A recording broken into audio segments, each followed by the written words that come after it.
നമസ്കാരം ഫ്രണ്ട്സ്, ഞാനിപ്പോൾ നിൽക്കുന്നത് ഓൺസ്ലോ ബീച്ചാണ്. വെസ്റ്റേൺ ഓസ്ട്രേലിയയിലെ ഓൺസ്ലോ എന്ന് പറയുന്ന സ്ഥലത്തെ ബീച്ചിലാണ്. അതായത് ഇവിടെ ഒരു മെമ്മറി ഇതുണ്ട്. അതായത് നമ്മുടെ ഒരു വി വിൽ റിമെമ്പർ ദം എന്നും പറഞ്ഞുകൊണ്ട് കൊടുത്തിട്ടുണ്ട്. അതായത് ഇവിടെ നമ്മൾ 100 വർഷത്തിന് മേളിൽ പഴക്കമുള്ളൊരു സ്ഥലമാണിത്. അപ്പോൾ ഇവിടെ എന്ന് പറഞ്ഞു കഴിഞ്ഞാൽ നമ്മുടെ ഇവിടെ കുറേ പണ്ട് മത്സ്യബന്ധനത്തിന് പോയ ഒരു ഷിപ്പ് ഒരു സൈക്ലോൺ സമയത്ത് ഇവിടെ ഷിപ്പ് അതായത് ബീച്ചിൽ പെട്ട് കുറേ പേര് മരിക്കുകയൊക്കെ ചെയ്തു.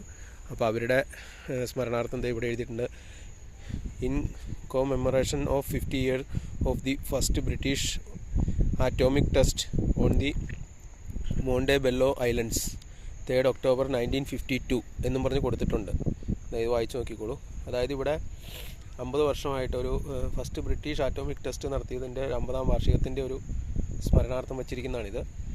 പിന്നെ അതേപോലെ ഇവിടെ നമുക്ക് അതായത് in memory of the 7 crew members of the fishing vessels, അതായത് ഒരു 7 മെമ്പേഴ്സ്, അതായത് ഒരു ഫിഷിംഗ് ബോട്ട് ഇവിടെ മിസ്സായിട്ടുണ്ട്, അതായത് ലോസായിട്ടുണ്ട്.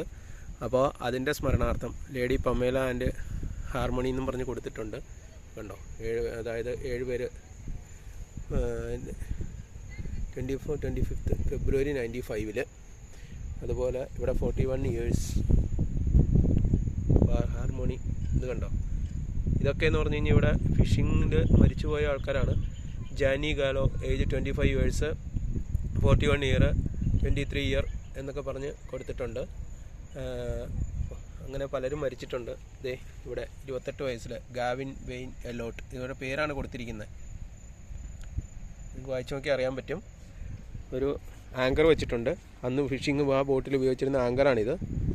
പിന്നെ അതുപോലെ തന്നെ ഇവിടെ ഒരു ഹാറ്റ് വെച്ചിട്ടുണ്ട്. അതായത് പണ്ടത്തെ ഇവിടുത്തെ ഒരു മിലിറ്ററിക്കാർ ഉപയോഗിച്ചിരുന്ന ഒരു ഇതാണ്, ഹാറ്റാണിത്. ഈ ഹാറ്റ് കണ്ടോ, ഈ ഹാറ്റ്. പിന്നെ അതുപോലെ ഇവിടെ മെമ്മറികളായിട്ട് ഒരു ബോർഡ് വെച്ചിട്ടുണ്ട്. ഡിഫൻസിനെ സംബന്ധിച്ചുള്ളതാണ്. പിന്നെ അതേപോലെ ഇവിടെ ഒരു സ്റ്റാർ പോലത്തെ ഒരു എംബ്ലം ഉണ്ടാക്കി വെച്ചിട്ടുണ്ട്. അത് ഞാൻ കാണിച്ചു തരാം അതെന്താണെന്നുള്ളത്. ഈ സ്റ്റാർ പോലെ, അതായത് ഇവിടെ ഓൺസ്ലോയുടെ ഡയഗ്രമാണ്. അതായത് നമ്മുടെ ഈ ഓൺസ്ലോ എന്ന് പറയുന്ന സ്ഥലത്തിൻ്റെ ഓരോ ഡയറക്ഷൻസാണ് കാണിച്ചിരിക്കുന്നത്.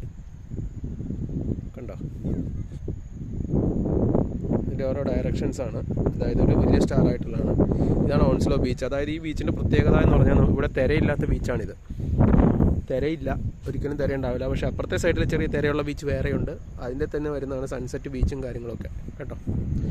അപ്പോൾ ഇതിപ്പോൾ ജസ്റ്റ് ഞാനൊരു ചെറിയൊരു ഇൻട്രൊഡക്ഷനാണ് തന്നിരിക്കുന്നത്. ഇതാണ് ബീച്ചിൻ്റെ, നമ്മുടെ ഈ ബീച്ചിൻ്റെ ഏരിയ ആണിത്, ഈ കാണുന്നതെല്ലാം. ഓക്കെ, അപ്പോൾ ഇതൊരു ചെറിയ വീഡിയോ ആണ്. വീഡിയോ ഇഷ്ടമായെങ്കിൽ നിങ്ങളൊന്ന് ലൈക്ക് ചെയ്യുക, സബ് ചെയ്യുക, ഷെയർ ചെയ്യുക. Okay, thank you.